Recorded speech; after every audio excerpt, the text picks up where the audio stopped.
Hello friends, welcome to the political philosopher.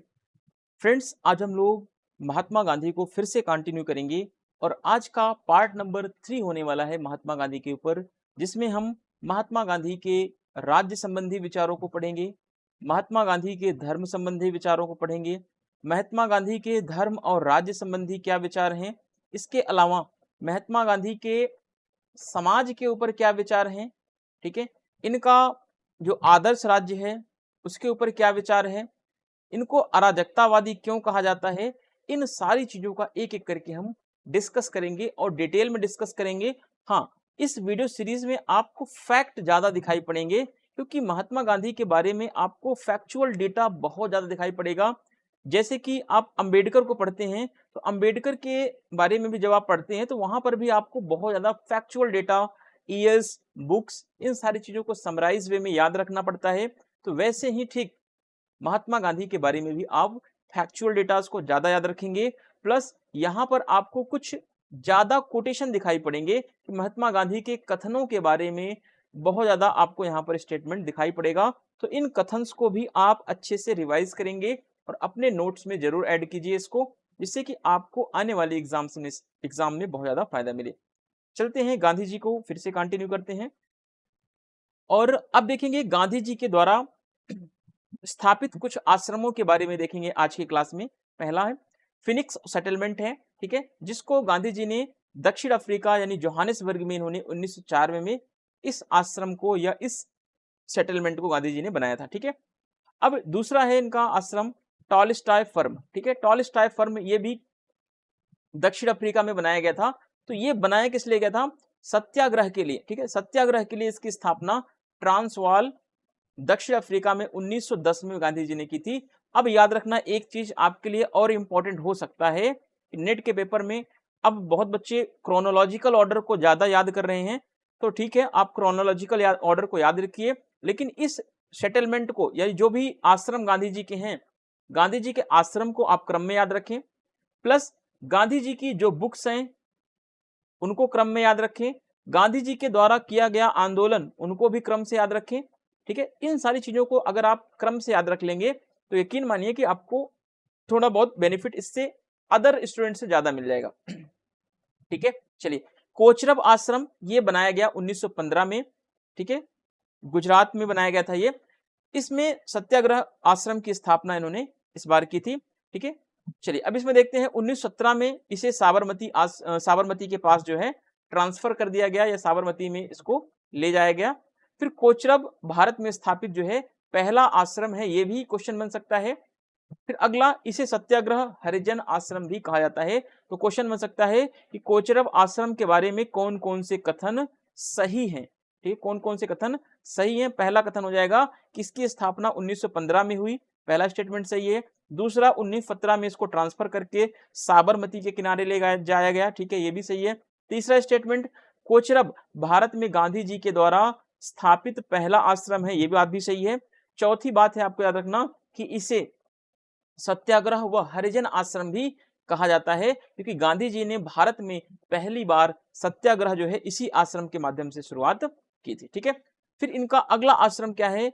Sevagram आश्रम, ये वर्धा महाराष्ट्र में 1936 में बनाया गया आश्रम है। तो इनका आप क्रम वाइज याद रखेंगे तो आपको ज्यादा फायदा मिलेगा, ठीक है। Phoenix settlement south Africa Johannesburg 1904। Tolstoy form ये सत्याग्रह के लिए फाउंडेड किया गया था ट्रांसवाल में 1910 में। कोचरब आश्रम को याद रखेंगे आप अच्छे से, ठीक है। दिस सत्याग्रह आश्रम was established in 1915 in Kochrab near Ahmedabad Gujarat. In 1917 it was moved near Sabarmati. Kochirab the first ashram established in India. ये ध्यान रखेंगे। It is also known as Satyagraha and हरिजन आश्रम, ठीक है। सेवाग्राम आश्रम के बारे में, द आश्रम वॉज बिल्ट इन 1936 इन वर्धा महाराष्ट्र। चलिए, अब देखेंगे गांधी जी के राजनीतिक विचारों को। हालांकि हमें ये वाला पार्ट हमें पिछले वाले पार्ट में या जब हम यहाँ पे पढ़ रहे थे कि गांधी जी के ऊपर किन किन विचारों का या किन किन विचारकों का प्रभाव है, उसी के साथ हमें ये आश्रम भी कर लेना चाहिए था, बट कोई बात नहीं, हम इस पार्ट में आश्रम कर लिए। अब हम देखेंगे गांधी जी के राजनीतिक विचारों को। ये वीडियो आप ध्यान रखना कि 1 घंटे के आसपास हो सकती है, बट आप यकीन मानेंगे कि आपको यहाँ से बहुत ज़्यादा हेल्प मिलने वाली है।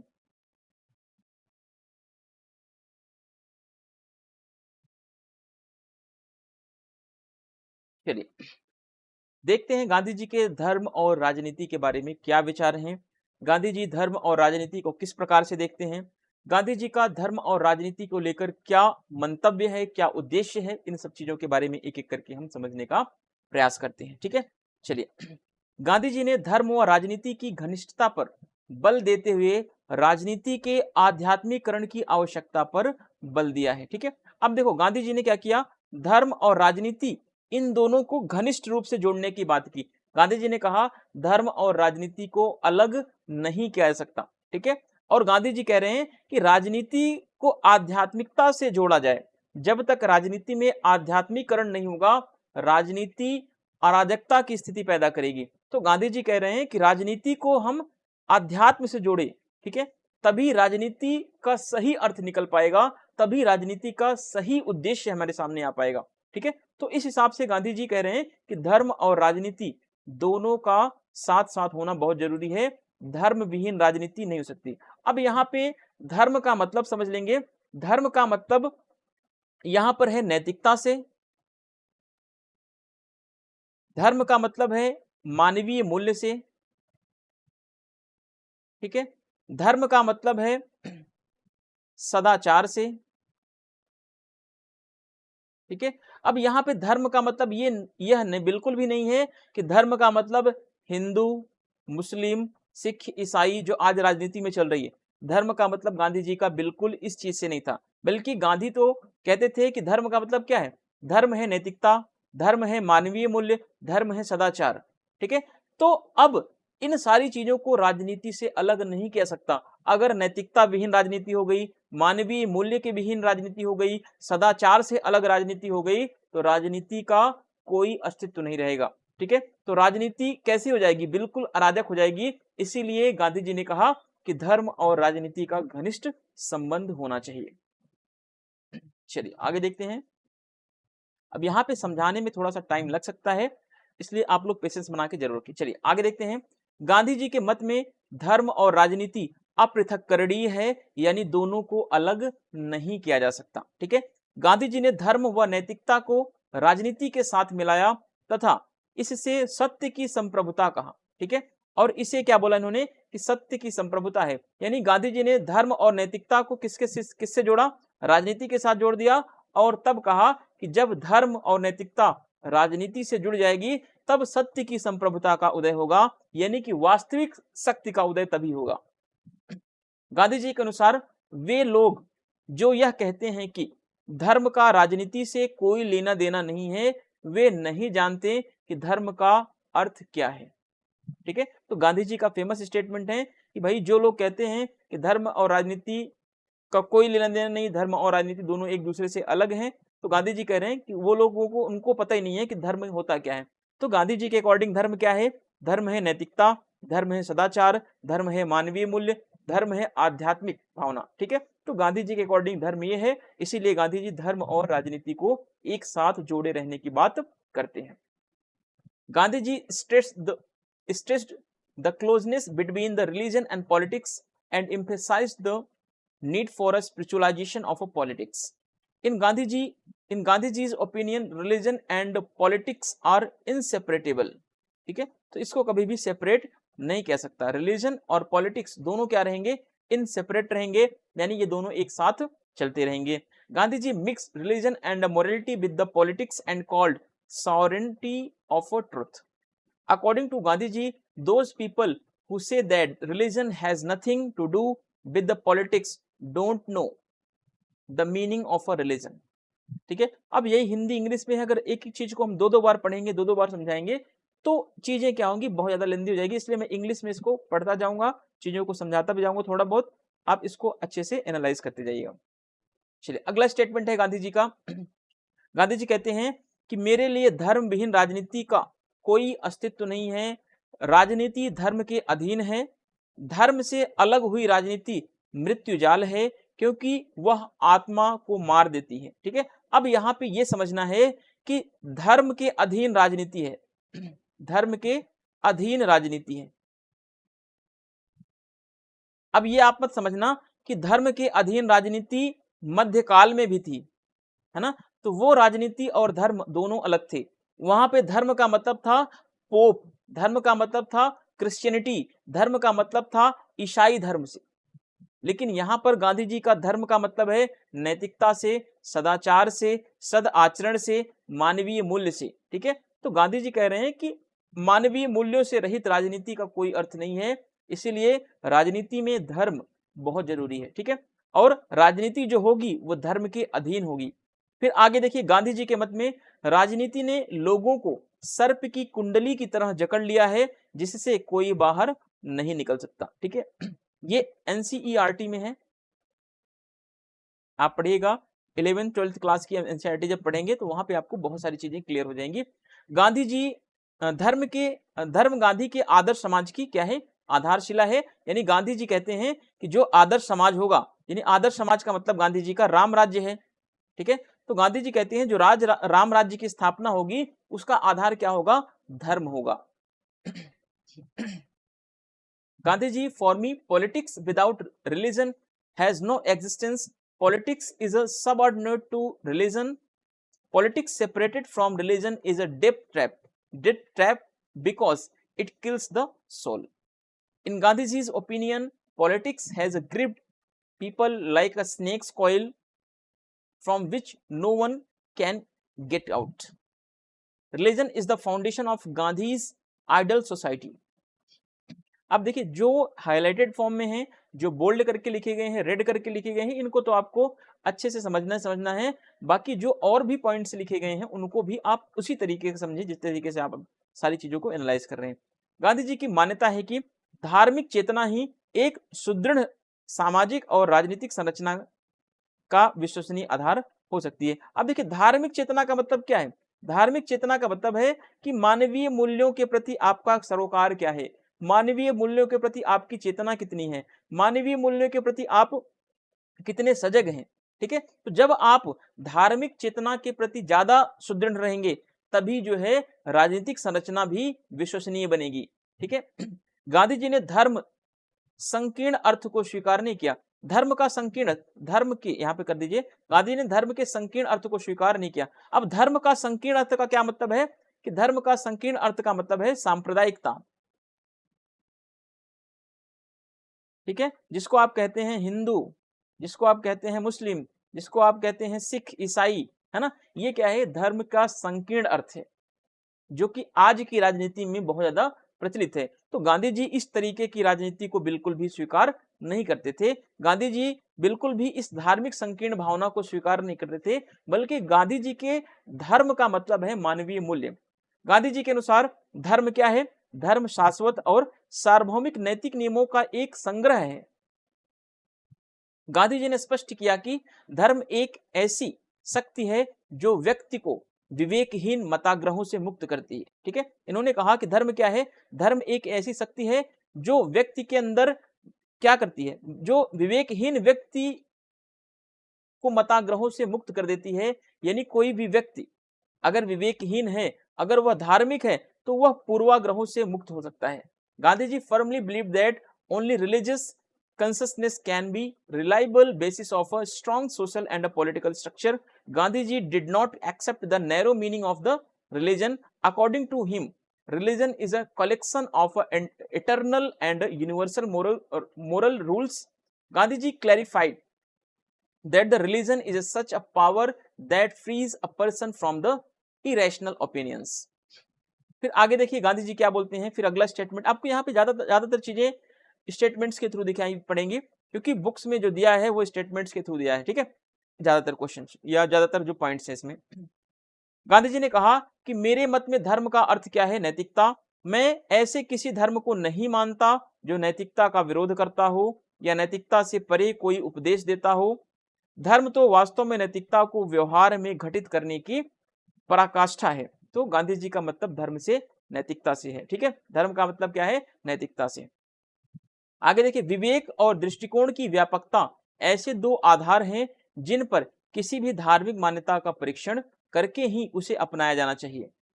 क्योंकि जो बात विवेक सम्मत न हो और संकीर्णता दिखाए वह धार्मिक हो ही नहीं सकती। तो गांधी जी कह रहे हैं कि विवेक और दृष्टिकोण की व्यापकता, ये दो चीजें ऐसी हैं जो धार्मिक मान्यता का परीक्षण करता है, जो धर्म का परीक्षण करता है कि धर्म कितना सत्य है, कितना असत्य है। ठीक है, तो ये कैसे पता लगेगा? विवेक और आपके अप्रोच से, है ना। जो धर्म विवेक पर खरा ना उतरे, जो धर्म दृष्टिकोणों पर खरा ना उतरे, वो धर्म क्या है? वो धर्म संकीर्ण है, उस धर्म का परित्याग कर देना चाहिए, ऐसा गांधी जी कहते हैं।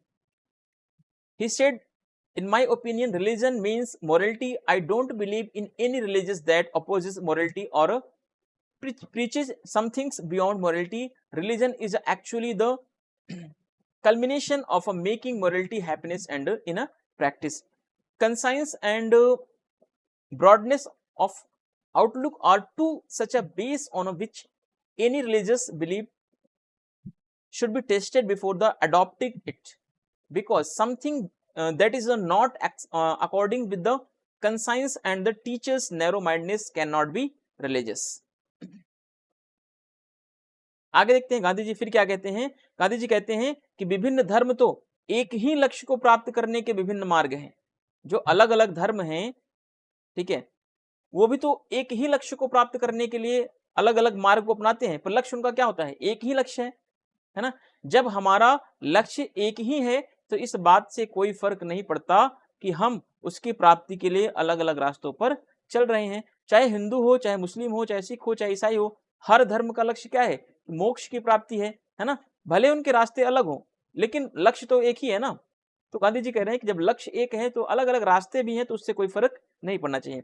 गांधी जी दरिद्र नारायण की सेवा ही कहते हैं कि ईश्वर भक्ति का सबसे अच्छा मार्ग है। दरिद्र नारायण का मतलब है कि दीन दुखिया, गरीब, ठीक है, यानी गरीबों की सहायता करो। जो समाज में जो अल्पसंख्यक हैं, जो दलित हैं, जो गरीब हैं, जो असहाय हैं, उनकी सेवा करना ही वास्तव में ईश्वर की भक्ति करने के बराबर है, ऐसा गांधी जी मानते हैं। गांधी जी said, different religion are just different ways to achieve a same goal. When our goal is the same, it does not matter if we are following different paths to achieve it. Gandhi ji, serving the poor is the best way to the worship of the God. अब गांधी जी के according धर्म क्या है, अब ये भी समझ लेते हैं। धर्म ईश्वर का स्रोत है, ठीक है। धर्म का स्रोत क्या है? ईश्वर है, यानी जो धर्म निकलता है वो ईश्वर से निकलता है। अब ईश्वर किसी के साथ भेदभाव नहीं करता, ईश्वर सबको समान मानता है, ईश्वर हर व्यक्ति को नैतिकता देता है। तो गांधी जी के अकॉर्डिंग जो है ये धर्म है। धर्म का एक सामान्य स्रोत ईश्वर होने के कारण सभी धर्मों के मूल लक्षण क्या हैं? समान है, ऐसा गांधी जी कहते हैं। सत्य और अहिंसा धर्म के आवश्यक लक्षण हैं। जो धर्म सत्य व अहिंसा का विरोधी है वह धर्म है ही नहीं, ऐसा गांधी जी का मानना है। व्यक्ति के लिए सबसे बड़ा धर्म क्या है? आत्मज्ञान की प्राप्ति, है ना। जब व्यक्ति को यह पता चल जाए कि क्या सही है, क्या गलत है, क्या नैतिक है, क्या अनैतिक, तभी, यानी कि आत्मज्ञान की अनुभूति जब व्यक्ति को हो जाए, तभी व्यक्ति कह सकता है कि मैंने धर्म को धारण कर लिया है, ठीक है। धर्म साधन और ईश्वर साध्य है, ये गांधी जी कहते हैं। गांधी जी ने धर्म और राजनीति को अपृथककरणीय माना है, यानी दोनों को एक माना है, दोनों को अलग नहीं कह सकता। गांधी जी का धर्म मानव सेवा का धर्म था, नैतिकता का धर्म था और मानवीय मूल्य का धर्म था, ठीक है। गांधी जी आगे कहते हैं 8वें पॉइंट में, मैं मानव गतिविधि से अलग किसी धर्म को नहीं जानता। कि गांधी जी कहते हैं कि वह धर्म जो मानव गतिविधि का विरोध करता हो, जो मानव का विरोध करता हो, जो मानवीय मूल्यों का विरोध करता हो, जो संकीर्णता को फैलाता हो, वो धर्म हो ही नहीं सकता। आगे देखिए गांधी जी क्या कहते हैं, मेरे लिए नैतिकता, नीति और धर्म पर्यायवाची पद हैं। धर्म के बिना नैतिक जीवन उसी प्रकार है जिस प्रकार रेत पर निर्मित एक भवन। तो ये भी क्वेश्चन पूछा गया है पीजीटी के पेपर में, ठीक है। ध्यान रखना, ये सारे जो कोटेशंस हैं ये किसी ना किसी एग्जाम में पूछे गए हैं, है ना। अब देखिए अगला पॉइंट है, धर्म संसार के नैतिक अनुशासन की व्यवस्था है, ठीक है। गांधी जी कहते हैं धर्म क्या करता है? संसार में जो अनुशासन आता है ना। व्यक्ति, जैसे आप मान लीजिए कि आपने देखा कि एक बैग में पैसा भरा हुआ है, ठीक है। बैग में क्या रखा हुआ है? पैसा रखा हुआ है। तो आप जा रहे होंगे उस रास्ते से, लेकिन आप पैसे को नहीं उठाएंगे। क्यों? क्योंकि आपके अंदर विवेक है, विवेक से आपको ये पता चल गया कि भाई क्या चीजें सही हैं, क्या चीजें गलत हैं, ठीक है। तो आप उस धर्म के अकॉर्डिंग अपने आप को अनुशासित कर रहे हैं। तो गांधी जी यही तो कह रहे हैं कि धर्म संसार के नैतिक अनुशासन की व्यवस्था को आगे बढ़ाने में मदद करता है। यहां तक गांधी जी कहते हैं कि यही धर्म क्या होगा, राम राज्य का आधार होगा, क्योंकि राम राज्य में हर व्यक्ति नैतिक रूप से स्वशासित होगा, ठीक है, उसे किसी बाहरी शासन की जरूरत नहीं होगी। Religion according to Gandhi ji, the source of religion is a God. Second है the basic characteristics of all religion are the same because the common source of religion is a God. Truth and non-violence are essential characteristics of a religion. The religion which is opposed to the truth and non-violence is a not religion. The greatest religion for a person is the attainment of the self knowledge. Religion is the means and God is the end. ये भी important है गांधी जी के according कि भाई जो religion है क्या है, मीन्स है, और गॉड क्या है, एंड है, ठीक है। Gandhi ji considered religion and politics to be inseparable. गांधीजी's religion was the religion of a service of humanity. 7 point important है। 8th and 9th बहुत इंपॉर्टेंट है। I know of no religion apart from the human activity. Gandhi ji कहते हैं फिर आगे, for me morality, ethics and religion are the synonymous terms. Moral life without religion is like a building built on the sand.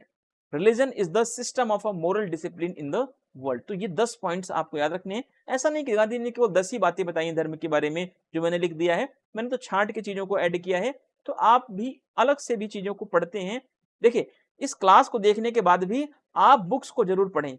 मैं ये नहीं कहता कि मेरे क्लास आप देख लेंगे तो आपको कुछ भी पढ़ने की जरूरत नहीं है, ये सारी चीजें इसी वीडियो में सफिशिएंट है। हाँ, इतना सफिशिएंट है कि आपका नेट पेपर हो जाएगा, जेआरएफ भी हो जाएगा। लेकिन अब क्या है कि भाई अलग अलग एग्जाम में अलग अलग तरीके से क्वेश्चन पूछे जा रहे हैं, तो आप अपने आप को अपडेट कैसे रखोगे, अपने नॉलेज को और ज्यादा बूस्ट कैसे करोगे।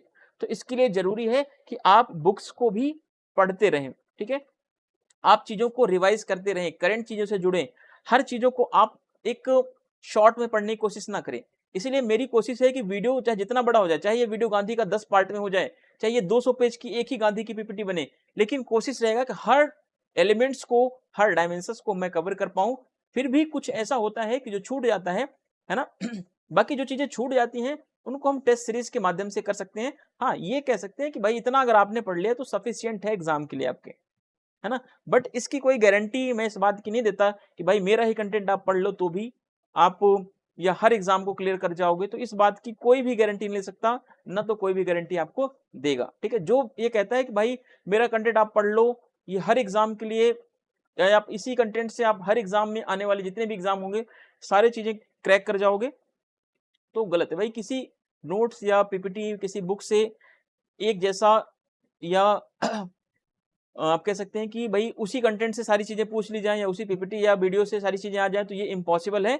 बट हर टीचर ये कोशिश करता है कि उसका जो नोट्स हो, जो पीपीटी हो, जो वीडियोस हो, वो कहीं ना कहीं आपके 70 से 80% चीजों को कवर कर लें, है ना। बाकी 30% चीजें आप अदर सोर्सेज से, बुक से, इंटरनेट से, है ना, दूसरी रिसोर्सेज से आप पढ़ते रहें, प्रैक्टिस सेशन लगाते रहें, तो आप एकदम बिल्कुल 100% अचीवमेंट की तरफ आगे बढ़ेंगे। तो जरूरी है कि आप वीडियोस को देखें, वीडियो को बार बार रिवाइज करें और अपने कंटेंट को बूस्ट करने के लिए बुक्स जरूर पढ़ें, ठीक है। मैं ये कभी मना नहीं करता कि बुक्स आप मत पढ़िए अगर मैंने ये किसी वीडियोस में बोल दिया हो कि भाई मेरा ही कंटेंट इनफ है, आप इसके अलावा कुछ भी मत पढ़िए, तो वो हो सकता है कि फ्लो में मैंने बोल दिया हो, लेकिन ये चीज आप ध्यान रखना कि कोई भी नोट्स कभी भी सफिशिएंट नहीं होता किसी भी एग्जाम के लिए, है ना। तो इसीलिए मेरी कोशिश है कि भाई जितनी चीजें मैक्सिमम हो सकती है मैं उसको ऐड करने की कोशिश कर रहा हूँ, बट कोई चीज छूट जाती है तो उसके लिए आप बुक्स को प्रेफरेंस जरूर लीजिए। हाँ, अब ये बात आप मान के चलेंगे कि जितनी चीजें इस वीडियो सीरीज में आपको पढ़ाई जा रही हैं, ठीक है, जैसे गांधी का चैप्टर में हम लोग पढ़ रहे हैं, तो गांधी में जितना भी आपको पढ़ाया जाएगा वो किसी एक बुक में नहीं मिलेगा, इस बात की गारंटी मैं ले सकता हूं। जब तक आप 5 से 6 बुक्स नहीं पढ़ेंगे या 7 से 8 बुक्स नहीं पढ़ेंगे तब तक आपको इतना मटेरियल नहीं मिलेगा, इस बात को मैं आपको अश्योर कर देता हूं, ठीक है। आप किसी एक बुक को उठा लीजिए, आपको इतना कंटेंट तो बिल्कुल भी नहीं मिलेगा। चलिए अगला देखते हैं। धर्म और राज्य के संबंध में गांधी जी के क्या विचार हैं। गांधी जी धर्म और राज्य को एक दूसरे से अलग रखना चाहते हैं, अर्थात धर्म राज्य का विरोध करते हैं। ठीक है, यानी धार्मिक राज्य का विरोध भी करते हैं और धर्मनिरपेक्षता का भी समर्थन करते हैं और धर्म राज्य का भी विरोध कर रहे हैं। यानी गांधी जी न तो धर्म को राज्य के साथ मिलाना चाहते हैं और न तो राज्य को धार्मिक होने देना चाहते हैं। तो दोनों बातें हैं, यहाँ पे सस्पेंस है गांधी जी के बारे में। मैंने इस चीज को बहुत सारी बुक्स में भी ढूंढा कि भाई गांधी जी क्या धार्मिक या धर्मनिरपेक्ष राज्य का समर्थन करते हैं, तो कहीं पर भी ऐसा नहीं मिला कि गांधी जी ने धर्मनिरपेक्ष राज्य का समर्थन किया या उसका विरोध किया। मिली जुली बातें मिली हैं जहां से मैंने इस कंटेंट को लिया। ठीक है, गांधी जी ने पाश्चात्य विद्वानों द्वारा प्रस्तुत जो धर्मनिरपेक्ष राज्य से असहमति भी प्रकट की है कि जो पश्चिमी विचारकों ने धर्मनिरपेक्षता या सेकुलरिज्म का कॉन्सेप्ट दिया है, तो उससे गांधी जी उससे सहमति अपनी नहीं देते हैं कि वो बेकार की चीजें कहते हैं, क्योंकि राज्य को आध्यात्मिक नैतिक मूल्य से मुक्त रखने का गांधी जी समर्थन करते हैं। सॉरी, गांधी जी नहीं बल्कि जो पश्चिमी विचारक हैं, वो जो उनका धर्मनिरपेक्ष राज्य है उसमें कहा गया है कि आध्यात्मिक और नैतिक मूल्य इनसे राज्य को अलग रखा गया है, तो गांधी जी इस बात से असहमति प्रकट करते हैं। गांधी जी ने सर्वधर्म संभाव राज्य का समर्थन किया है, यानी गांधी जी कहते हैं कि राज्य ऐसा होना चाहिए कि जो सभी धर्मों का समान रूप से आदर करे, अर्थात राज्य को सभी धर्मों के प्रति आस्था रखनी चाहिए, गांधी जी ऐसा कहते हैं। ठीक है, जबकि गांधी जी ने उस पाश्चात्य विचारों को नकार दिया जो धर्मनिरपेक्षता का समर्थन करता है। आप ये कह सकते हैं कि गांधी जी ने पाश्चात्य धर्मनिरपेक्ष राज्य की अवधारणा को नकार दिया या उससे असहमति प्रकट की। ठीक है, गांधी जी wants to keep religion and state separate from each other. He opposes dharma rajya. Gandhi ji has also expressed disagreement with the secular state presented by the western scholars, because western scholars के जो secularism है उसमें क्या है, उसमें it supports keeping the state free from the spiritual and moral values. अगर भाई जो वेस्टर्न सेकुलरिज्म कहता है कि स्टेट्स को मोरल और स्पिरिचुअलिटी से अलग कर दिया जाए, तो गांधी जी कहते हैं कि अगर स्टेट स्पिरिचुअल और मोरलिटी से अलग हो गया तो वो स्टेट कहाँ रह जाएगा, फिर तो वो क्या हो जाएगा, वो तो एक वायलेंस का सिस्टम बन जाएगा, एक हिंसक साधन बन जाएगा फिर वो तो। गांधी जी हैज सपोर्टेड सर्वधर्म संभाव राज्य, the state should have faith in all religion. Gandhi ji कहते हैं कि भाई स्टेट्स को हर रिलीजन में फेथ रखना चाहिए, ऐसा नहीं कि वो केवल हिंदू को आगे बढ़ाए या मुस्लिम्स को आगे बढ़ाए या किसी अदर रिलीजन को आगे बढ़ाए, तो ऐसा स्टेट को बिल्कुल भी नहीं करना चाहिए। ठीक है, अब देखते हैं गांधी जी के राज्य पर विचार। गांधी जी राज्य को क्या मानते हैं, हिंसक मानते हैं, अनैतिक संस्था बताते हैं, अतः गांधी जी ने अराजकतावादी समाज व्यवस्था का समर्थन किया है। गांधी जी के अराजकतावादी मतलब क्या होता है कि गांधी जी को दार्शनिक अराजकतावादी भी कहा जाता है। आप लोगों ने पढ़ा होगा कि दार्शनिक अराजकतावादी, गांधी जी को दार्शनिक अराजकतावादी कहा जाता है। तो जो भी दार्शनिक अराजकतावादी होते हैं जैसे प्रूधो, बाकुनिन, है ना, ये सब ऐसे विचारक हैं या गांधी जी ऐसे विचारक हैं जो भी दार्शनिक अराजकतावादी विचारक हैं, चाहे गांधी जी हो, चाहे बाकुनिन हो, चाहे प्रूधो हो, है ना, जितने भी दार्शनिक अराजकतावादी विचारक हैं, सभी विचारक राज्य को समाप्त करने की बात करते हैं।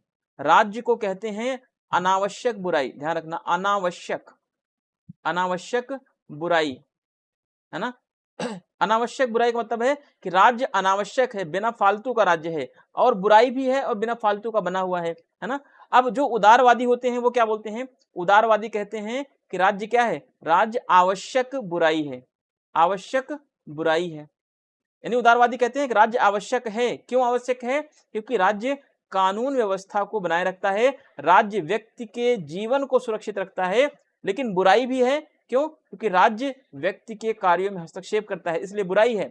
और आवश्यक इसलिए है राज्य क्योंकि राज्य व्यक्ति के जीवन को सुरक्षित रखने का काम करता है। ठीक है, तो अनावश्यक बुराई कौन कहता है, अराजकतावादी कहते हैं कि राज्य अनावश्यक भी है, बेकार की भी चीज है और बुराई भी है, तो इसकी जरूरत ही नहीं है।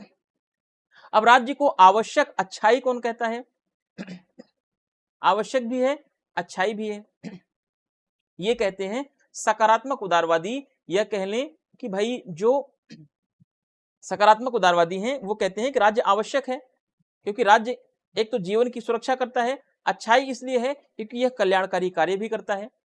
है ना।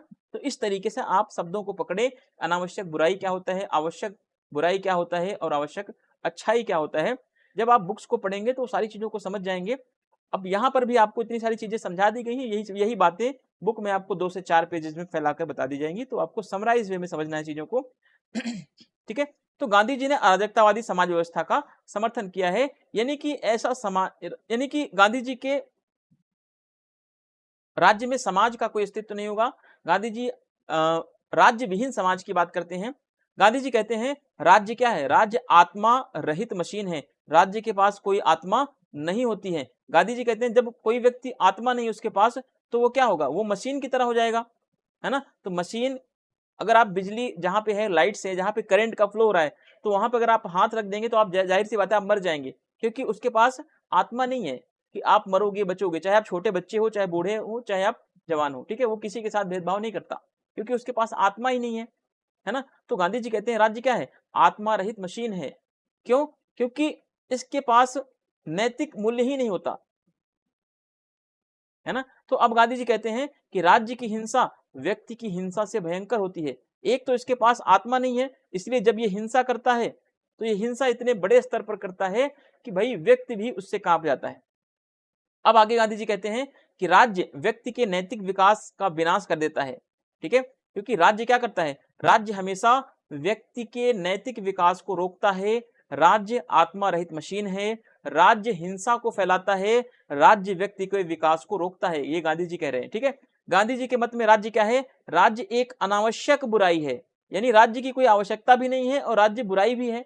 यानी राज्य क्या है गांधी जी के अकॉर्डिंग, अनावश्यक बुराई है तथा नकारात्मक साधन है, इसको हटा देना चाहिए। इसीलिए तो गांधी जी कहते हैं कि राम राज्य लाओ। ठीक है, राम राज्य, ये राम राज्य की संकल्पना जो है गांधी जी के अराजकतावाद को दर्शाती है। ठीक है, ये राज्य विहीन समाज की कल्पना है। ठीक है, इसमें राज्य का कोई अस्तित्व नहीं होगा राम राज्य में। तो गांधी जी कहते हैं ऐसे राम राज्य की कल्पना क्यों करते हैं, क्योंकि गांधी जी कह रहे हैं कि राज्य क्या है, आत्मा रहित मशीन है, इसीलिए राम राज्य में राज्य की कोई आवश्यकता नहीं होगी।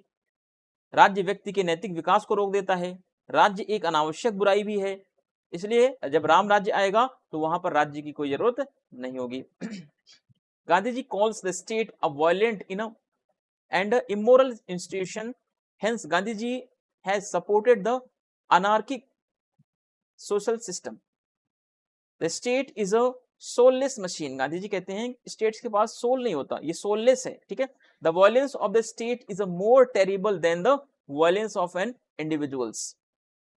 The state destroys the moral development of the individuals. अब गांधी जी कहते हैं जो स्टेट है ये क्या करता है, इंडिविजुअल्स के जो मोरल डेवलपमेंट है उनको डिस्ट्रॉय कर देता है, इसीलिए क्या है, इसीलिए अननेसेसरी एविल है ये।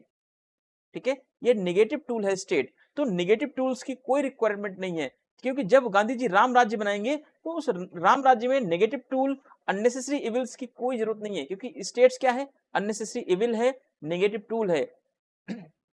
आगे देखिए, गांधी जी के अकॉर्डिंग क्या है, राज्य का एकमात्र महत्व समाज में क्या है, अशांति व अव्यवस्था को रोकना होता है।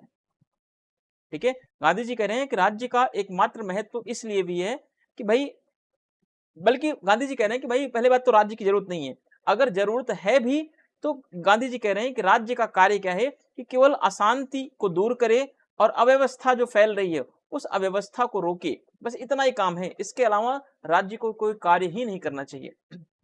गांधी जी के मत में नैतिक दृष्टि से व्यक्ति और राज्य में परस्पर विरोध पाया जाता है और व्यक्ति के पूर्ण नैतिक विकास के लिए राज्य का अंत कर दिया जाए। गांधी जी कहते हैं, क्योंकि गांधी जी का मत है कि जो राज्य है, ध्यान से सुनना, जो राज्य है और जो व्यक्ति है इन दोनों के बीच में क्या पाया जाएगा, विरोध पाया जाएगा।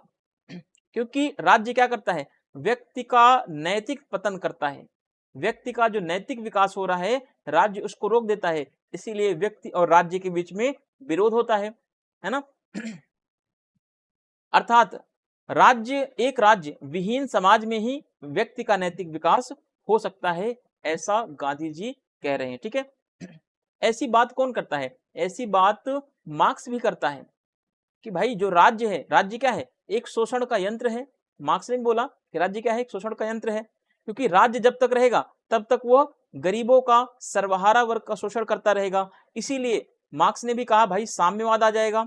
साम्यवाद में ना तो राज्य होगा ना तो शोषण होगा, क्योंकि शोषण करता कौन है? राज्य करता है। तो साम्यवाद में राज्य ही नहीं होगा तो शोषण भी नहीं होगा, ना तो वर्ग होंगे, क्योंकि राज्य का कार्य है व्यक्ति को दो वर्गों में बांटना, समाज में अलग अलग वर्गों का निर्धारण करना, ये राज्य करता है, ये पूंजीवाद करता है ना।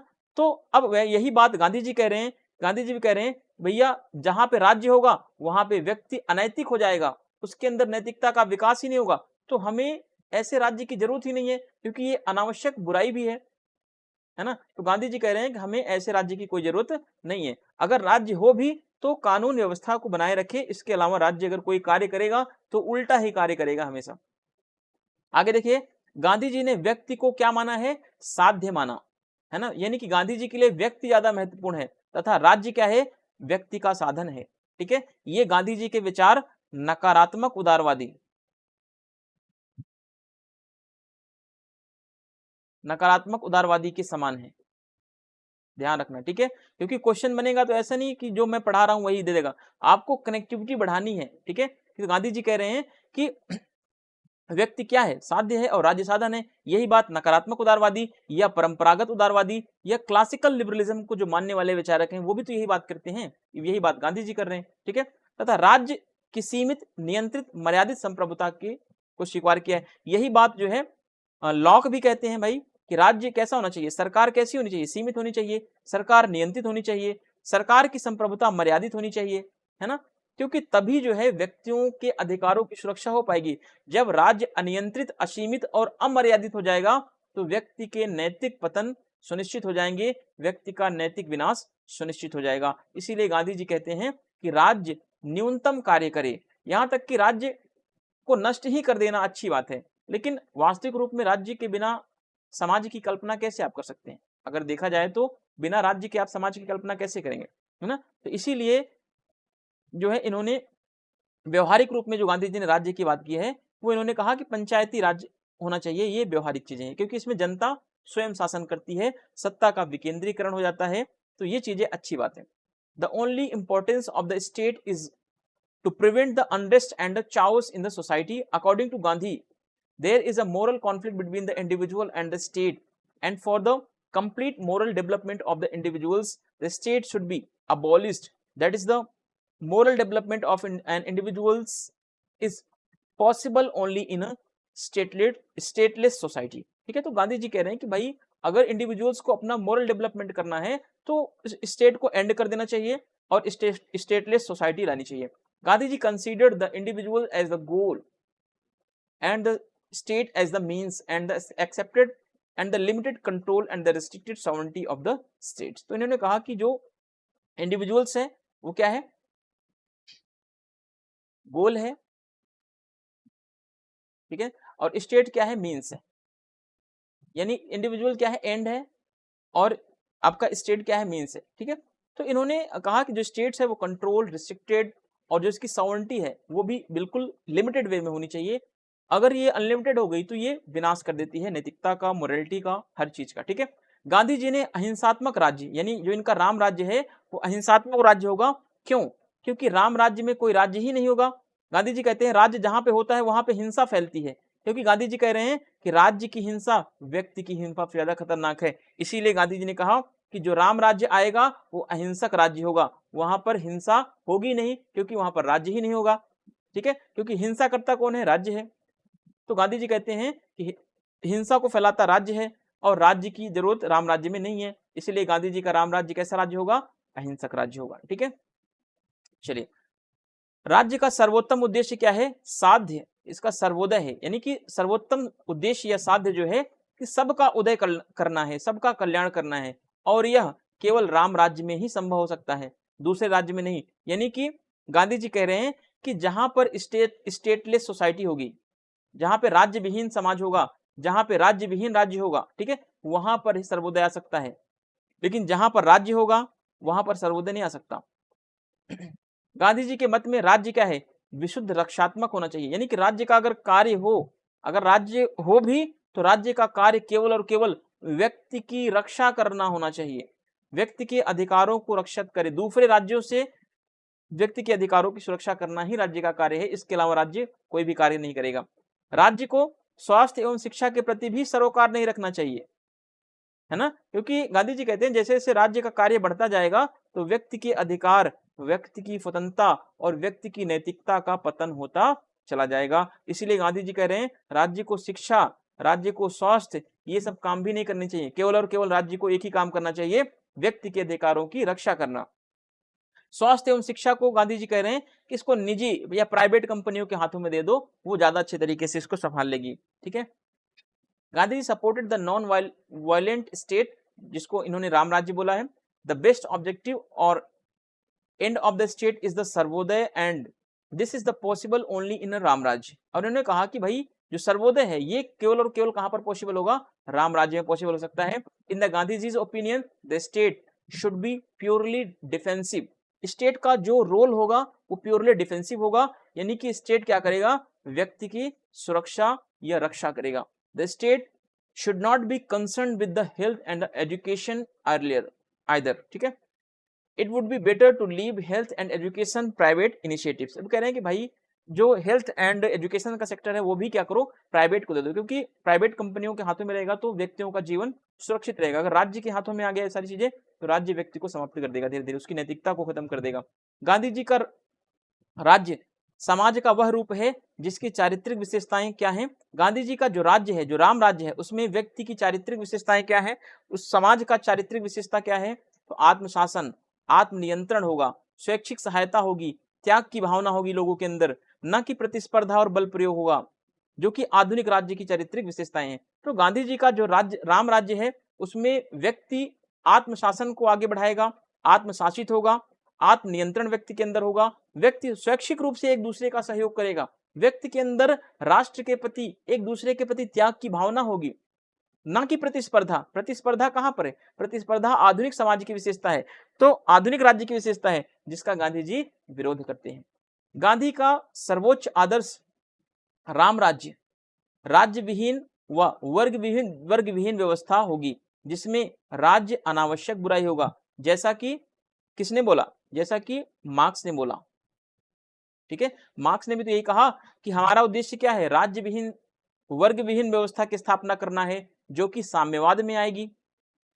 ठीक है, वैसे ही गांधी जी कह रहे हैं कि भाई हमें वर्ग विहीन राज्य विहीन समाज की स्थापना करनी है, जो कि कहां पे होगा, जो कि राम राज्य में होगा। ठीक है, जिसमें राज्य क्या होगा, अनावश्यक बुराई होगा, यानी राज्य अनावश्यक भी है, बेकार भी है, इसकी कोई जरूरत भी नहीं है, बुराई भी है, ऐसी बात मार्क्स भी कहता है। अब ये क्वेश्चन बन सकता है कि राज्य के संबंध में गांधी और मार्क्स के विचार एक दूसरे से मिलते हैं, तो क्या बात सही है गलत। अब ये तो लाइन कहीं पर नहीं लिखी गई जितना आपने पढ़ा कि गांधी और मार्क्स के विचार एक दूसरे से मिलते हुए हैं, तो आप तो कहेंगे सर आपने ये लिखवाया नहीं, किताब में तो ये लिखा हुआ है। भाई जब थोड़ा सोचोगे हर चीज को तभी तो आप कनेक्ट कर पाओगे, इसीलिए मैं कहता हूं कि आप चीजों को कनेक्ट करना सीखिए। जब आप कनेक्ट नहीं कर पाएंगे तो फिर चीजों को लेकर के आप पढ़ते रहेंगे, आप एक नहीं 50 बुक को आप 10,000 बार पढ़ लो तो भी उसका कोई लॉजिक नहीं निकलेगा। एक क्वेश्चन जो एग्जाम में पूछेगा वो कनेक्ट करके पूछेगा, ऐसा थोड़ी है कि एज इट इज जो ओपी गाबा में है, जो सुशीला रामास्वामी में है, जो बी आर मेहता में है, वो सारी उठा के आपको लाइन टू लाइन दे देगा। एग्जामिनर कुछ चेंज कर देगा तो आपकी दिमाग वहां पर काम नहीं कर पाएगा। ठीक है, चलिए तो वो चीज मैं आपको बताता हूँ कि आप कनेक्ट करना सीखो। Gandhi ji state is a form of society characterized by the self-rule and self-control, voluntary assistance and sacrifice rather than the competition and the use of the force, which is the are characteristics of features of the modern state। तो इन्होंने कहा कि भाई modern state की features क्या है, competition है, forces का यूज करना है, जो कि गांधी जी के जो कैरेक्टराइज सोसाइटी है उसमें ये सब चीजें नहीं होंगी। गांधी जी के सोसाइटी में क्या होगा, व्यक्तियों के अंदर सेल्फ कंट्रोल होगा, व्यक्ति वॉलंटरी होंगे, इंडिविजुअल्स, और एक दूसरे के क्या करेंगे, असिस्टेंट करेंगे। ठीक है, वहां पर कोई कंपटीशन नहीं होगा। गांधी जी हाईएस्ट आइडल राम राज्य would be a stateless and classless system in which the state would be an unnecessary evil. आगे देखिए, गांधी जी का राम राज्य गांवों का एक संघ होगा। ध्यान रखना कि गांधी जी के राम राज्य के बारे में अगर कथन पूछ ले इसमें से कई सारे कथन, गांधी जी का राम राज्य मार्क्स के साम्यवाद के जैसा होगा, गांधी जी का राम राज्य गांवों का एक संघ होगा, गांधी जी का राम राज्य राज्य विहीन होगा। तो ऐसा ही स्टेटमेंट आपको एग्जाम में देखने को मिल सकता है, या ऐसे भी स्टेटमेंट्स एग्जाम में आ सकते हैं। तो आप ये मत बोलना कि सर आपने ये नहीं पढ़ाया था, क्योंकि आपकी थिंकिंग ऑफ पावर कितनी है वो डिपेंड करता है कि आप चीजों को कितना कनेक्ट कर पाते हैं, है ना। तभी बच्चे कंप्लेंट करते हैं कि सर हमारा नेट हो गया, 5 क्वेश्चन से जेआरएफ रुक गया। क्यों रुक गया भाई, है ना? क्योंकि आपकी जो बेसिक चीजें हैं वो आप कनेक्ट नहीं कर पा रहे हैं दूसरी चीजों से। जब तक आप कनेक्ट नहीं करेंगे एक टॉपिक को दूसरे टॉपिक से, एक थिंकर को दूसरे थिंकर से कंपैरिजन नहीं करेंगे, उनमें क्या सिमिलरिटीज हैं, दूसरे में क्या अनसिमिलरिटीज हैं, तो वो जब तक आप नहीं करना सीखेंगे तब तक आप परेशान रहेंगे। आपको हमेशा टीचर की जरूरत पड़ेगी, ठीक है। तो गांधी जी का जो राम राज्य है वो क्या होगा, गांवों का संघ होगा, यानी छोटे छोटे गांवों को मिलाकर के संघ बनेगा, और यही राम राज्य का आधार होगा, ठीक है। क्योंकि यहाँ पर कोई राज्य नहीं होगा। गांव गांव क्यों, गांधी जी गांवों की बात क्यों कर रहे हैं, क्योंकि गांवों में व्यक्ति खुद शासन चलाते हैं, वो खुद स्वशासन को आगे बढ़ाते हैं, सेल्फ रूल करते हैं, गांधी जी कह रहे हैं, ठीक है। परंतु व्यवहारिक रूप में उन्होंने, गांधी जी ने किसकी बात की, पंचायती राज का भी समर्थन किया। इसीलिए आर्टिकल 40 में, है ना, पंचायती राज क्या है, गांधीवादी विचारधारा से प्रभावित है। कभी कभी ये पूछाता है कि जो आप डीपीएसपी पढ़ते हैं उसमें से गांधीवादी एलिमेंट्स कौन कौन से हैं, कुटीर उद्योग, पंचायती राज, है ना, गौ हत्या का निषेध, तो बहुत सारी चीजें हैं जो गांधीवादी विचारधारा से प्रभावित हैं। तो जब हम वो चीजें पढ़ेंगे तो वहां पर सारी चीजों को एनालाइज करेंगे, लेकिन अभी यहाँ पे चीजों को आप कनेक्ट करना जरूर सीखें। गांधी जी कहते हैं कि शहरों में व्यक्ति रहते हैं लेकिन गांवों में देवता का निवास होता है, ठीक है। ये स्टेटमेंट भी आप याद रखना, ये अभी एग्जाम में नहीं पूछा गया है, हालांकि कभी भी पूछा जा सकता है। खास करके ये बीपीएससी के पेपर में, जो टीआरई 1, 2, 3 के पेपर 4 में जो अभी आने वाले पेपर्स होंगे, ठीक है। अब गांधी जी कहते हैं राज्य का कार्य क्षेत्र क्या है, राज्य करता क्या है। तो गांधी जी कहते हैं कि राज्य के न्यूनतम कार्य क्षेत्र का समर्थन करते हैं। गांधी जी कह रहे हैं कि राज्य को बिल्कुल कम से कम काम करना चाहिए, क्योंकि गांधी जी जानते हैं कि जैसे जैसे राज्य का काम बढ़ता जाएगा, जैसे जैसे स्टेट्स का जो एरिया है, स्कोप ऑफ एरिया है, वो अगर बढ़ गया तो भाई व्यक्ति की जो मोरलिटी है वो खत्म कर देगा राज्य। तो इसीलिए गांधी जी कहते हैं कि राज्य को कम से कम काम करना चाहिए, जैसा कि नकारात्मक उदारवादी कहते हैं, जैसा कि परंपरागत उदारवादी कहते हैं, जैसा कि क्लासिकल लिबरलिज्म को मानने वाले थिंकर्स कहते हैं। सेम उसी तरीके से स्टेट के कार्य क्षेत्र को, राज्य के कार्य क्षेत्र को सीमित करने की बात गांधी जी भी कह रहे हैं। गांधी जी राम राज्य would be an union of the villages, but in a practical terms he also supported in a Panchayati Raj system, ठीक है, जो कि आर्टिकल 40 में पंचायती राज की बात की भी गई है। According to Gandhi ji, people live in cities but God resides in a villages. Scope work of the states, scope of work of the states. तो गांधी जी कह रहे हैं, Gandhi ji supports minimum scope of the work of the states. ये कह रहे हैं कि भाई जो स्टेट्स है उसका मिनिमम स्कोप होना चाहिए, क्योंकि स्कोप जितना बढ़ता जाएगा स्टेट का, उतनी इंडिविजुअल्स की लिबर्टी, इंडिविजुअल्स की मोरलिटी कम होती जाएगी, ठीक है। आगे देखिए, व्यक्ति के नैतिक उत्थान की दृष्टि से, स्वराज की दृष्टि से, लोकतंत्र की दृष्टि से राज्य को न्यूनतम कार्य करने चाहिए, ठीक है। तो गांधी जी कह रहे हैं कि अगर व्यक्ति का नैतिक उत्थान करना है, स्वराज की प्राप्ति करनी है, लोकतंत्र को मजबूत करना है, तो राज्य को कम से कम काम करना चाहिए। अगर राज्य काम बढ़ाता जाएगा अपना, तो व्यक्ति का नैतिक उत्थान नहीं, व्यक्ति का नैतिक पतन होगा, स्वराज नहीं आ पाएगा और लोकतंत्र नहीं, इसमें तानाशाही राज्य की उदय की प्रवृत्ति बढ़ती जाएगी। लियो टॉलस्टॉय की तरह गांधी जी प्रशांत अराजकतावादी हैं। प्रशांत अराजकतावादी उनको कहा जाता है जो राज्य को समाप्त करने की बात करते हैं, जैसे प्रूधो हैं, बाकुनिन हैं, महात्मा गांधी हैं, लियो टॉलस्टॉय हैं, बहुत सारे थिंकर्स हैं जो प्रशांत अराजकतावादी हैं, जो राज्य को खत्म करने की बात करते हैं। मार्क्स को भी ले सकते हैं, मार्क्स ने भी राज्य को समाप्त करने की बात की, ठीक है। गांधी कहते हैं कि राज्य केंद्रित वो संगठित रूप में हिंसा का प्रतिनिधित्व करता है, तो ठीक है, ये भी ध्यान रखना कि गांधी जी कह रहे हैं कि राज्य का काम क्या है कि केंद्रित होकर के, संगठित होकर के हिंसा को बढ़ाना है, ठीक है। व्यक्ति एक अचेतन आत्मवान प्राणी है किंतु एक आत्महीन यंत्र है, किंतु व्यक्ति एक सचेतन आत्मवान प्राणी है किंतु राज्य यहाँ पर होना चाहिए, राज्य एक आत्महीन यंत्र है जिसे हिंसा से पृथक नहीं किया सकता, क्योंकि इसकी उत्पत्ति हिंसा से ही हुई है। अब यहाँ पे मैं राज्य ऐड कर दूंगा, ठीक है, पेज नंबर कौन सा है, 57 है ना, ठीक है, इसको मैं क्लियर कर दूंगा। तो गांधी जी कह रहे हैं कि राज्य क्या करता है, राज्य इकट्ठा होकर, संगठित होकर हिंसा को फैलाता है ना, क्योंकि व्यक्ति जो है, व्यक्ति एक सचेतन प्राणी है, व्यक्ति के अंदर विवेक है, व्यक्ति आत्मावान प्राणी है, व्यक्ति समझ सकता है कि क्या सही है क्या गलत है। किंतु राज्य क्या है, राज्य के अंदर आत्मा तो है ही नहीं, क्योंकि ये क्या है, एक मशीन की तरह है, आत्माहीन यंत्र है, जिसे हिंसा से पृथक नहीं कह सकता। इसका काम ही है हिंसा को बढ़ाना, और इसकी उत्पत्ति, सही बात करें तो इसकी उत्पत्ति भी हिंसा से ही हुई है, गांधी जी का मानना है। From the point of view of moral upliftment of the individual, from the point of the view of the self rule, from the point of the view of the democracy, state should be do minimum work. Gandhi ji, like Leo Tolstoy, is a pacifist anarchist या anarchist कह सकते हैं। गांधी जी कहते हैं आगे, the state represents violence, its centralized and organized form, the individuals it consists soul but soulless instrument which can not be, but state, यहाँ पे state a soulless instrument which cannot be separated from the violence because it is born out of a violence। ठीक है, तो सारे quotations आपको यहाँ पर ज्यादा दिखाई पड़ेंगे, इनको आपको याद रखने हैं।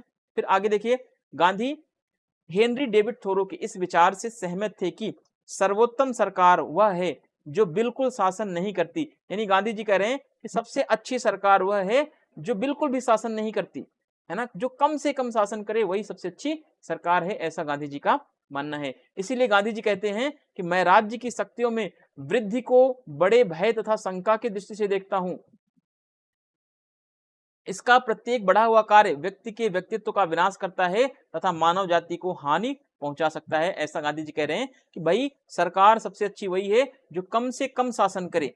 ठीक है, सब सर्वोत्तम सरकार वही है जो सबसे न्यूनतम शासन करे। क्यों? क्योंकि गांधी जी कहते हैं कि राज्य की शक्तियों में वृद्धि होगी, क्योंकि उसको बड़े शंका से गांधी जी कह रहे हैं कि भाई राज्य की शक्तियों में अगर वृद्धि हो गई तो क्या होगा, उससे व्यक्ति के व्यक्तित्व का विनाश, मानव जाति को हानि होगा, मानव जाति का जो व्यक्तित्व अस्तित्व है वो धीरे धीरे समाप्त हो जाएगा। इसीलिए गांधी जी कह रहे हैं कि जब जब राज्य की शक्तियों में वृद्धि होती है तो मैं बहुत डर जाता हूँ, बहुत शंके में आ जाता हूँ, मैं भयभीत हो जाता हूँ। क्यों? इनको पता है कि राज्य क्या करता है, राज्य व्यक्ति के व्यक्तित्व का विनाश कर देता है। इसीलिए गांधी जी कह रहे हैं कि राज्य होना ही नहीं चाहिए।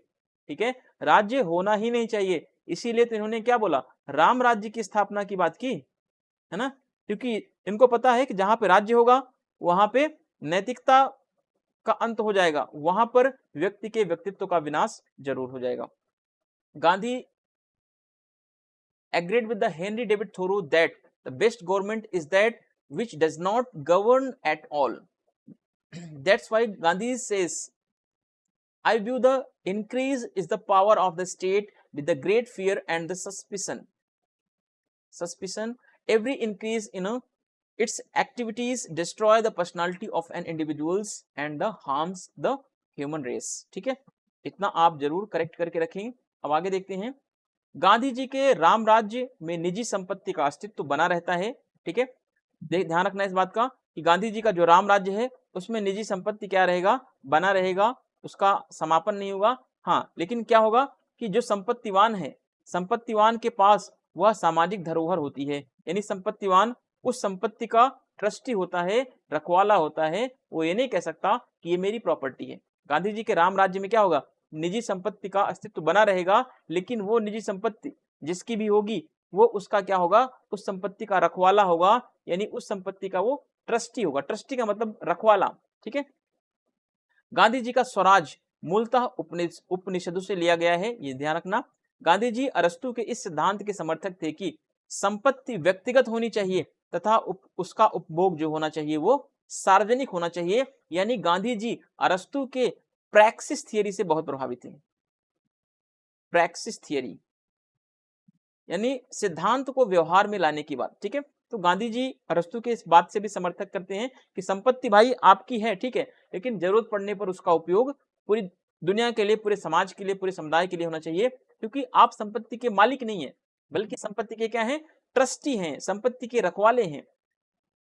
इन Gandhi ji Ram Rajya private property continues to exist, the wealthy person simply has to social heritage, the wealthy person is a trustee, the caretaker sorry.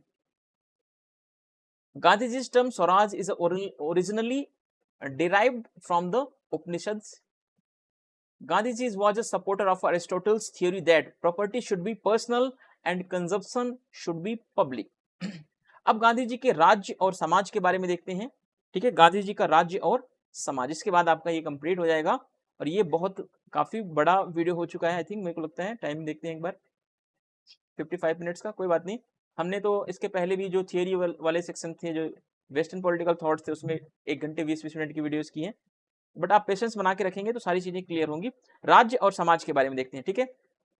Gandhi ji ने राज्य व समाज के मध्य में विभेद को स्वीकार किया है, कि इन्होंने कहा कि राज्य अलग है, समाज अलग है, क्योंकि गांधी जी कहते हैं राज्य का कार्य क्या है, हिंसा करना है, जबकि समाज ऐसा नहीं करता, है ना, क्योंकि छोटे छोटे संघों के माध्यम से जो राम राज्य का उदय होगा वो क्या होगा, वो राज्य विहीन ही होगा, है ना। गांधी जी ने भारतीय समाज के आध्यात्मिक प्रभुत्व की तुलना पश्चिमी समाज के राजनीतिक प्रभुत्व से की है। यानी गांधी जी कहते हैं कि जो भारतीय समाज है, भारतीय समाज में जो आध्यात्मिक प्रभुत्व है, आध्यात्मिक चेतना है, वही सेम तरीके से पश्चिमी समाज में आप जाएंगे तो वही लोगों के अंदर आपको राजनीतिक चेतना दिखाई पड़ेगी। यानी जितना भारतीय समाज में आध्यात्मिक चेतना है, उतनी ही आपको पश्चिमी समाज में राजनीतिक चेतना दिखाई पड़ेगी, ठीक है। गांधी जी ने पश्चिमी राजनीतिक शक्ति का वर्णन पशुबल के रूप में किया है, तथा भारतीय समाज का महिमा मंडल इन्होंने किया है, जिसमें राजा एवं तलवारें नैतिकता की तलवार से निम्न थे, ठीक है। तो अब देखिए, अब यहाँ पे गांधी जी क्या कर रहे हैं, गांधी जी पश्चिमी राजनीतिक शक्ति का जो वर्णन करते हैं, बताते हैं कि पश्चिमी राजनीतिक शक्ति क्या है, पशु के समान है, पशु के जैसा है। यानी पशु ये नहीं पहचानता कि भाई उसके सामने छोटा बच्चा है या बड़ा बच्चा, जो उसके सामने आता है शेर उसको मार देता है। तो वैसे ही गांधी जी कह रहे हैं कि जो पश्चिमी राजनीतिक शक्ति है वो पशु के समान है ना। वो ये नहीं देखता कि मनुष्य जो उसके सामने खड़ा है वो असहाय या छोटा बच्चा है, उसको खत्म करना ही उसका कार्य है। और वहीं पर भारतीय समाज के बारे में गांधी जी क्या बोलते हैं कि इसमें भारतीय समाज में जो राजा हैं, जो तलवार है, ये किसके नीचे हैं, ये नैतिकता के नीचे हैं, मानवीय मूल्यों से निम्न है। नैतिकता का महत्व है भारतीय समाज में, राजा और तलवार का महत्व नहीं है। राजा और तलवार नैतिकता की तलवार के नीचे हैं, ये गांधी जी कह रहे हैं। तो ये भारतीय समाज है, इसकी महिमा मंडल की बात करते हैं, ना कि पश्चिमी शक्ति का। पश्चिमी राजनीतिक शक्ति का तो विरोध करते हैं, क्योंकि उसमें पशुबलता दिखाई पड़ती है, उसमें क्रूरता है। Gandhi ji accepted the distinctions between the state and the society. Gandhi ji compared the spiritual dominance of the Indian society with the political dominance of the Western society. Gandhi ji described the Western political power as the brute force and glorified Indian society in which kings and swords were inferior. ध्यान रखना, kings and swords were inferior to the swords of a morality, ठीक है। तो morality के sword से king और जो swords हैं वो क्या है, इंफीरियर हैं इंडियन सोसाइटी में। लेकिन वही वेस्टर्न सोसाइटी में स्वॉर्ड्स को और किंग को ऊपर रखा जाता है, सुपीरियरिटी में रखा जाता है मोरलिटी से। लेकिन इंडियन सोसाइटी में मोरलिटी ऊपर है, किंग्स और जो राजा हैं, जो तलवारें हैं, वो नीचे हैं। वही इसका जस्ट उल्टा कहाँ पे होता है, पश्चिमी समाजों में होता है। अब गांधी जी का उप आदर्श राज्य क्या है, विकेंद्रित ग्राम स्वराज्य की बात करते हैं ये, यानी कि शक्तियों के विकेंद्रीकरण की बात गांधी जी कर रहे हैं। गांधी जी ने राजनीतिक शक्ति के केंद्रीकरण को हिंसा की संज्ञा दी।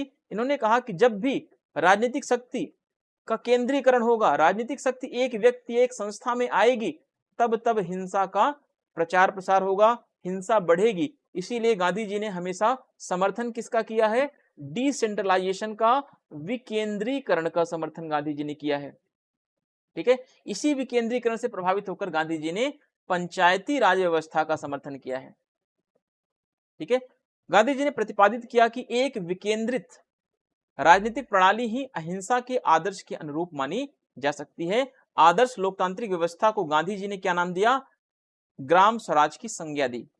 उन्होंने ग्राम को राजनीतिक व्यवस्था की स्वायत्त और आत्मनिर्भर इकाई बनाने पर बल दिया। इसीलिए गांधी जी का जो मेन फोकस था वो ग्राम पंचायतों पर था, पंचायती राज व्यवस्था पर था, ठीक है। क्योंकि गांधी जी कहते हैं ग्राम पंचायतें क्या हैं, स्वायत्त हैं और ये आत्मनिर्भर इकाई हैं, और आत्मनिर्भर इकाई बनाने पर भी बल गांधी जी ने दिया। तो गांधी जी का उप आदर्श राज्य क्या है, उप आदर्श राज्य जो है ग्राम स्वराज है, ठीक है, या कह लें पंचायती राज व्यवस्था है, ठीक है। एक राष्ट्रीय राज्य के रूप में ऐसे देश में ऐसे स्वतंत्र ग्राम गणराज्यों का एक संघ होगा। गांधी जी ने स्पष्ट किया कि राजनीतिक व्यवस्था में प्रांतीय और राष्ट्रीय स्तर की व्यवस्थापिकाओं और कार्यपालिकाएं केंद्रीकृत शक्ति का प्रयोग नहीं करेंगी, क्योंकि वास्तविक विधायी और कार्यपालिका शक्ति तो ग्रामों और जिलों के स्तर पर ही प्रयुक्त की जाएंगी। तो गांधी जी कहते हैं जो राज्य होगा इस राजनीतिक व्यवस्था में प्रांतीय स्तर पर, राष्ट्रीय स्तर पर व्यवस्थापिका और कार्यपालिका जो है ये कभी भी केंद्रीकृत शक्ति का प्रयोग नहीं करेंगी, बल्कि शक्ति का वास्तविक प्रयोग कौन करेगा?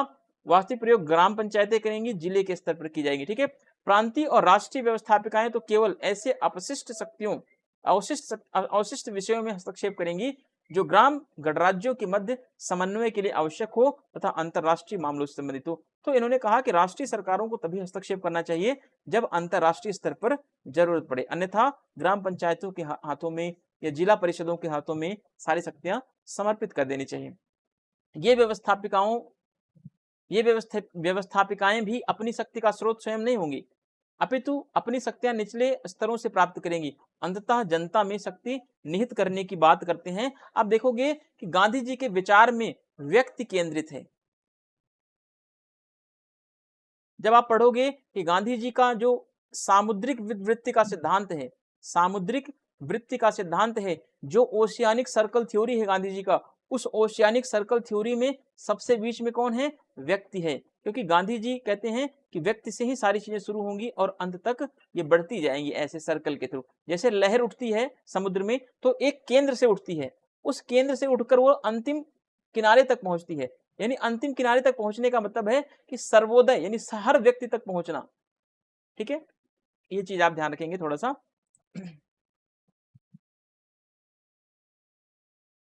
गांधी जी ने स्पष्ट किया कि ग्राम राज्यों में थोड़ी मात्रा में पुलिस और सेना तो होंगी, किंतु स्वरूप, उद्देश्यों, साधनों और दृष्टिकोण आदि की दृष्टि से यह सेना या पुलिस आधुनिक पुलिस सेना व पुलिस की तुलना में क्या होंगी? गुणात्मक रूप में अलग होंगी। कि इन्होंने कहा कि भाई गांव और शहरों में थोड़ी बहुत सेनाएं रखी जाएंगी, लेकिन वो सेना क्या होंगी? आज की सेना से बिल्कुल गुणात्मक रूप में अलग होंगी, क्योंकि जो गांधी जी की सेना है उसमें नैतिक मूल्यों का स्तर ऊंचा है।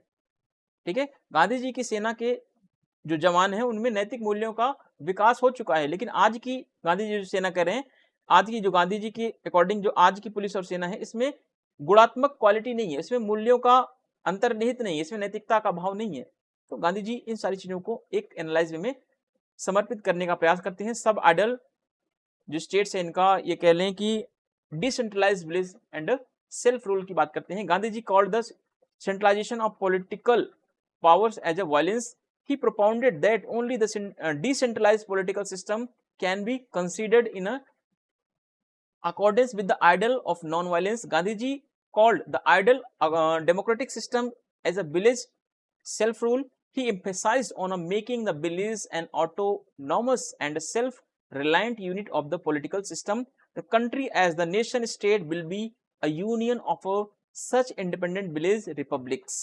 Gandhiji clarified that the political system and the provincial and the national level legislature and the executive will not exercise centralized power, because the real legislative and the executive powers will be exercised at the level of the village and the districts only.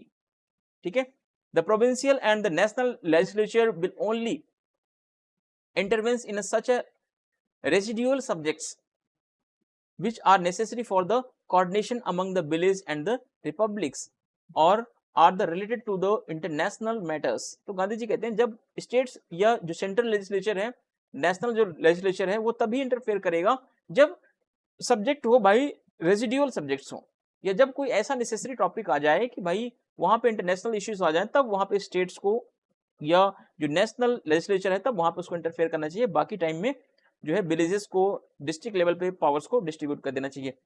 These legislatures will also not be the source of the power themselves, but will be their powers from the lower levels and ultimately will remain vested in the peoples. Gandhiji clarified that there will be no small amount of the police and army in the villages, states, but the terms of form, objective means and the approach, etc. This army or police will be qualitatively different from the modern and police and army. ठीक है, तो इस तरीके से गांधी जी कहते हैं कि भाई जो आज की मॉडर्न पुलिस आर्मी है उसमें क्वालिटेटिव डिफरेंट आपको दिखाई पड़ेगा उस गांधी जी के आर्मी और पुलिस से। ये क्योंकि गांधी जी की जो आर्मी एंड पुलिस है उनमें मॉरल वैल्यूज बहुत हाई हैं और आज के मॉडर्न जो पुलिस एंड आर्मीज हैं उनके मॉडर्न वैल्यूज उतने हाई नहीं है। तो इस हिसाब से गांधी जी कंपेयर भी करते हैं। इस हिसाब से आप चीजों को ध्यान में रखेंगे।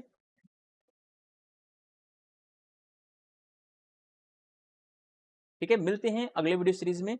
अगले पार्ट में हम कुछ चीजों को फिर आगे करेंगे। गांधी जी के जो थॉट्स रह गए हैं जैसे सत्याग्रह, है ना, अहिंसा पर विचार, सबने अवज्ञा आंदोलन, सर्वोदय की अवधारणा और ट्रस्टीशिप का सिद्धांत, है ना, राम राज्य की अवधारणा और जो भी जितने भी टॉपिक्स बाकी रह गए हैं, मानव स्वभाव, अधिकार, कर्तव्य, है ना, इन सारी चीजों को एक एक करके हम समझेंगे और डिटेल में समझेंगे। वीडियो थोड़ी सी बड़ी होगी तो आप लोग प्लीज पेशेंस बना के रखें। और अब मैं कोशिश करूंगा कि वीडियो कम से कम 35 मिनट या मैक्सिमम 40 मिनट की हो, जिससे कि थोड़ा सा भाई आपको बोरिंग ना लगे पढ़ने में, है ना, क्योंकि अच्छी चीजें देखो क्या होती हैं कि समझने में थोड़ा सा समय लगता है ना। अभी आप रील्स वगैरह बहुत सारी चीजें देखेंगे तो उसमें आपको टाइम लगे, 2 घंटे 3 घंटे कितने टाइम में निकल जाएगा आपको पता नहीं चलता। ठीक है, चलिए वीडियो को और न बड़ा करते हुए वीडियो को यहीं पर एंड करते हैं। मिलते हैं अगली वीडियो में। Thank you, thanks for watching.